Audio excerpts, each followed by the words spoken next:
Chose higher education as a professor because I saw it as a way to practice marketing and to have a flexible schedule and actually to do research, because I saw it as a way where I could actually influence what was happening in the world.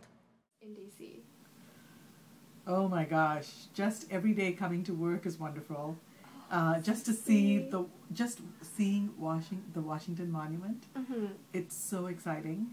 And I'm very interested in how experiential activities, such as case studies, such as the New York Trek, such as student involvement in groups like AKPsi, impact business students' career and academic development. We have faculty that are really concerned about the world and its resources. So I think there's a huge ecological and sustainability caring that our school has that a lot of other schools don't acknowledge. And I think we have a very strong ethical and social responsibility component. I have the feeling, like, I always look at you guys and I go, you know, here's a class with 300 people. In this classroom might be the next president of China. In this classroom there might be the next Ben Bernanke. In this classroom could be someone who's going to be finance minister of Palestine. We just don't know, but all I know is you guys are the future. So we have to do a good job with you guys. And so I try to think of what will be helpful and what will be motivating to you and try to bring that to class. I believe there is great value in working with students one-on-one and in a group to make them own the gifts they have, to make them own the talents they have, and to begin to talk to them about how they can use them to, achieve their academic, career, and social goals. It's so exciting, and I think I really love my I classes. did to stay for 6 months, and I ended up staying for 30 years. It's unbelievable. Oh, I remember when I took my first accounting.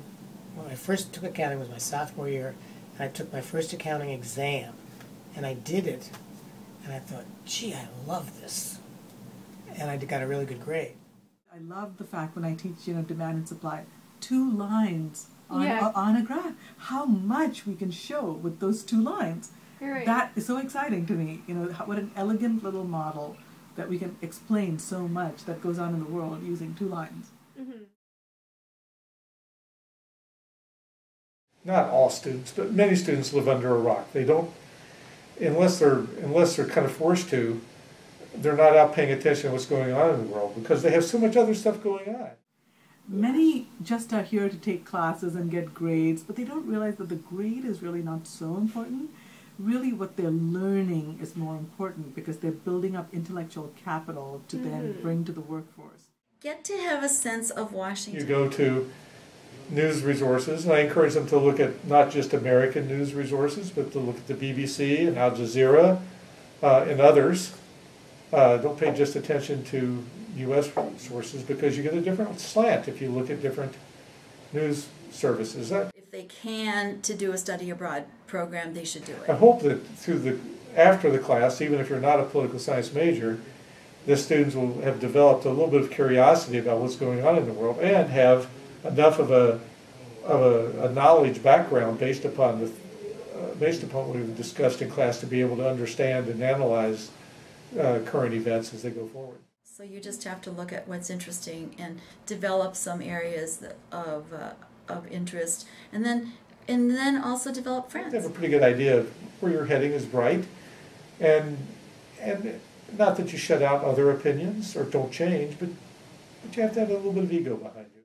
I think we are at a stage in the world and in life where you can't just listen to one voice. Yeah. You have to listen to many voices and then make up your own mind about what is right or what is wrong. So if you just listen to one voice, you can just get brainwashed too easily.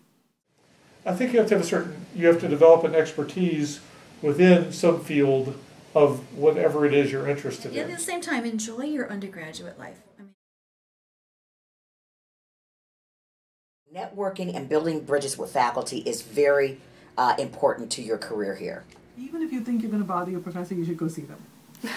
Email is good, but go to their office. Even if I'm not teaching them, they should look me up. I still have office hours. They can find me.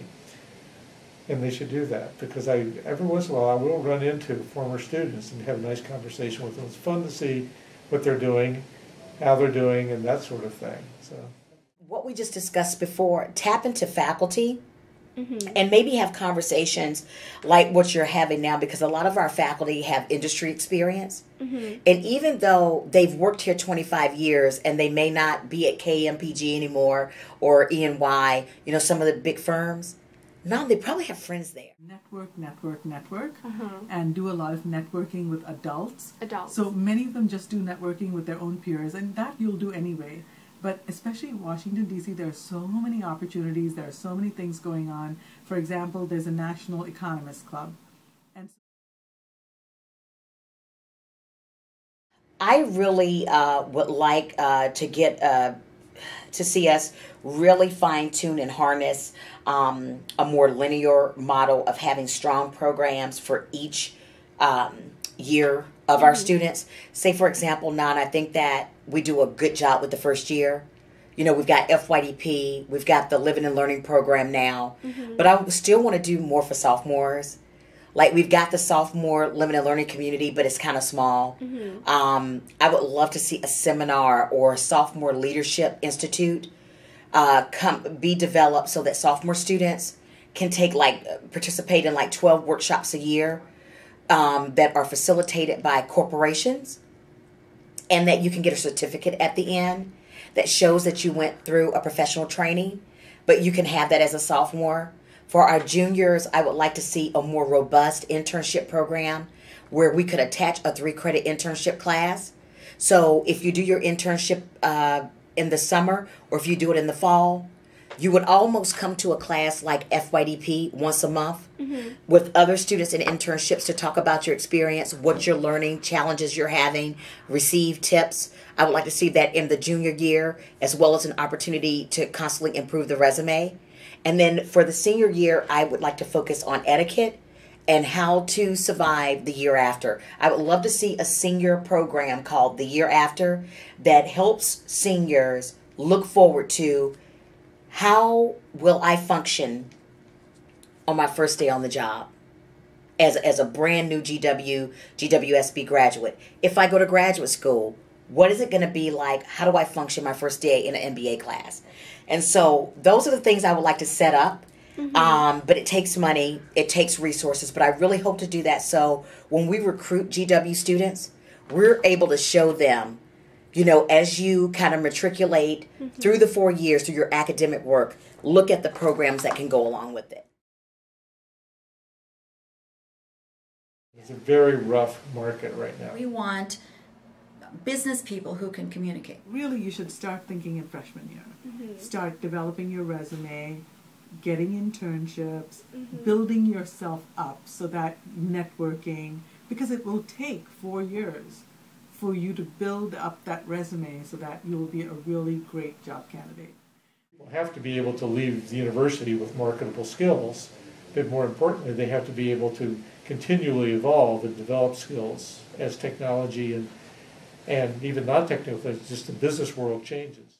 So my advice for seniors definitely depends on what they want to do, but they should use the summer before their senior year or August and September to reflect on what they've done freshman to then and begin to funnel. Okay? You know, and to develop a strategy. Do what you love to do and just do it. Do your business. I would say pace yourself and rest. The senior year can be very stressful. So you want to take care of yourself. Okay? And you want to have a plan A, a plan B, and a plan C. Again, it's a very stressful year. So number one thing is to eat properly and get some exercise. Go on the New York career track because it's in the fall to make some last minute connections. Do informational interviews with a lot of the local talent that we have right here in the city. And Nan, this is where I think that alumni network becomes helpful as well. You know, it may not happen right away. You just keep in touch with people. Unless they know they want to go to a PhD program or something like that, it's usually a good idea, even if they want to go for a PhD, to take a few years and work. I think working teaches you some soft skills, you know, how to work in a team and how to communicate, all of those sorts of things. And also it will really help you to figure out what kinds of jobs you like, what kind of people you like to work with. Just do it. Just do it.